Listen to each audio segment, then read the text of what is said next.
Hi guys, welcome back with me again in this channel.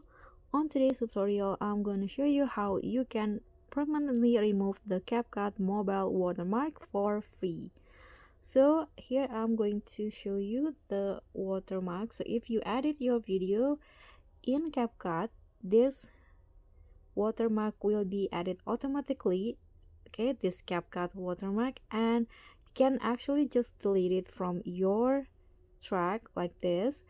But if you want to remove it permanently so that it doesn't show again in if you have a new project, you need to go to settings at the top right corner, and here there is the add default ending.